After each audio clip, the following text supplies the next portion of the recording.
Is a food shortage in 2021 inevitable? Is it something you can do something about? Today we're going to talk about it. G'day there, I'm Jana from Fantail Valley Homestead. Now this is a little outside of my normal wheelhouse. Usually I'm busy teaching people how to grow and preserve their own food. Today we're going to talk about what is going to be happening in the world at the moment and what you can do about it in regards to food supply and food shortages. Now there has been quite a lot of stuff in the media recently. Some things you do have to actually go and look and actually find, because they are sort of suppressing it a little. I suspect it's so not to cause mass panic. However, there are food shortages coming in 2021, 2022, and it is pretty much inevitable. So this video is more about what you can actually do about it. There's a publication by the UN that has said that at the moment there's about 155 million people facing acute food shortages, but they're expecting that to grow significantly over the next 12 to 24 months. Whether this is related to global warming, or whether it's related to COVID, or whether it's related to a lack of labour, or whether it's related to inflation and increasing prices, I'm not entirely sure of the cause. It may well be some of all of the above. But the reality is our food's getting more expensive and there are more and more empty shelves around.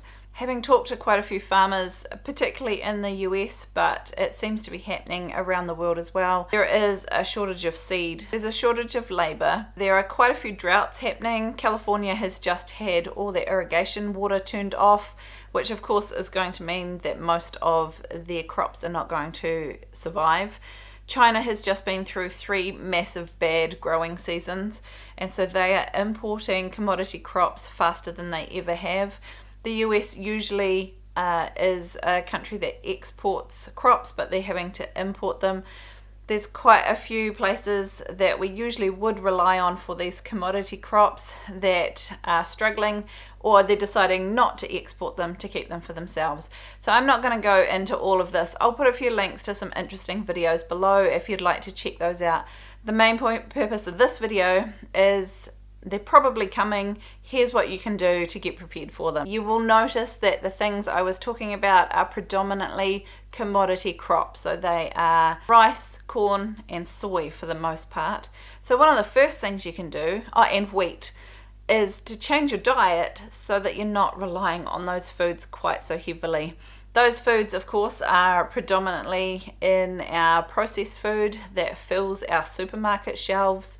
So you will notice that there are more and more empty shelves, but you can live quite easily without most of those foods. If you can rely more, a more basic meat and vegetable, maybe meat, vegetable and fruit diet, then you're not going to miss those commodity crops quite so much.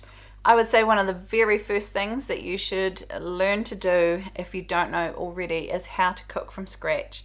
Because if you are relying on packet foods to feed yourself and to feed your family, and they are some of the first ones that are going to come off the shelves, then being able to make really basic, simple meals from scratch with fresh ingredients is going to be one of the best things that you can do. There are so many, even YouTube channels, there are a lot of recipes online on cooking food from scratch.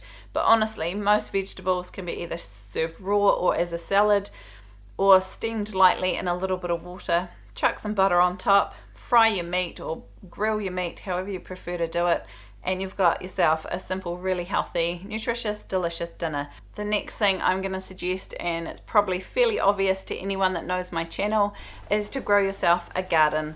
Growing a garden does not have to be overly difficult. I have so many resources on this between my videos and my blog, and I'll put links to those down below as well. If you're new to gardening and you're not sure what you are doing and you don't know what to plant or when, I have put together a massive book just for you.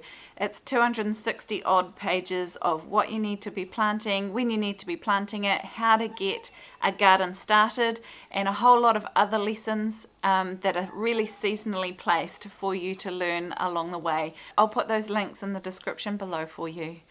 Being able to grow a garden is a really good way of ensuring that you're going to have food year round. You will however, need to be able to plan your garden to make sure you're making the very, very most of the space you have and that you're growing enough food. to be able to feed your family, or at least to supplement what you can get hold of at the store. I have a really good video on it, and in that video I link to a spreadsheet, an interactive spreadsheet that you can use for planning succession gardening. So I will link that up and the cards at the top for you to find nice and easily. If you're growing a garden to sustain a family, you're going to need to be growing more than lettuce and broccoli. So you probably want to be focusing on some of those more high calorie, high starch crops. I think I would do beans, potatoes and pumpkins or squash because they store well and they give you a lot of caloric, I can't even say that word, a lot of calories for each plant. This is out in our main vegetable garden, and these are just some 1 inch pipe, or 3/4 inch it might even be. I think it's 1 inch. Just PVC pipe, and I've put a board along through the top, and we've just screwed them into the bottom of the garden. And then we can just use these handy little clamps. This one I've just put netting over. The other one I had plastic over for the summer, and I plan on doing that to quite a few more of these garden beds this coming season as well. And behind there you can see in the glowing light the tunnel house that we've got as well. And in the winter we're growing lots of greens. I've got some carrots down here that are just starting to come up. One of the things with growing a garden is you're going to need access to seeds. Go anywhere that sells seeds and buy at least a packet of each of the different types that you think you would like to grow. Seeds make a really good barterable commodity as well. If things go a little haywire and the seeds all sell out, they can become something that you can barter with, or even to grow the seedlings and give them away to people that need them. I have noticed ordering our seeds for our coming spring that even here where we haven't got any signs yet of any kind of food shortage, that a lot of the seeds are actually out of stock already, which is a little bit annoying. But I do predominantly grow heritage or heirloom varieties, so I am able to save my own seed. Whereas if you're buying the hybrids or F1 varieties, you can save the seed from them, but they're not guaranteed to grow, and they definitely won't give you the same plant as the seeds that you initially planted. The next thing I would look at doing is growing some sort of protein. If you can have chickens or quail where you are, then being able, or even ducks, being able to grow those for eggs and maybe meat is a really good and easy introductory way of getting some protein that you're making yourself. Back in the day when there were war times and the Great Depression, that sort of thing, everybody was encouraged to have 2 chickens per person in your backyard, and you can feed them vegetable scraps, you can feed them worms from the garden and weeds from the garden. Another thing I'd really recommend is building yourself a really good pantry. You can make space under beds or in spare cupboards in your garage. You just need some big containers that rats and mice can't get into, and start buying things in bulk. Not only are they cheaper, but it saves me having to go to the store often as well. If we're having trouble getting supply to the supermarkets, one thing you can do is to find your local growers and go directly to them. A lot of local smaller farmers or market gardeners set up a CSA, which is a customer supported agriculture, I think is what it stands for, which is when you pay them directly a certain amount either for the season or per week, and you'll get a vegetable box either weekly or fortnightly. There are a few CSAs around that also do meat as well. Going directly to the source means that they're getting a better deal and you're getting a better deal. Learning to preserve your own food is a really good way of making sure that anything you do grow or anything you can get from a CSA is not gone to waste. Reducing waste is one of the biggest things we can do as a global market to make sure that everybody has enough food. We waste a phenomenal amount of food between it being rotted in the fields because they can't get it on to transport, or that the sales are so low that it's not even worth paying somebody to harvest it. It's really quite sad. So if you can preserve food in cans or dehydrating it, there are so many different ways of preserving food. Learning a few of those techniques can significantly reduce your reliance on having to access fresh food all the time. Now there are 3 here that I'm going to lump together pretty quickly. We've got fishing, hunting and foraging. Mother Nature knows how to grow food, and all we need to do is learn how to tap into it and how to not take more than what we need. If you can learn how to either hunt, fish or forage, or all of the above, you will not be relying on an industrial food system.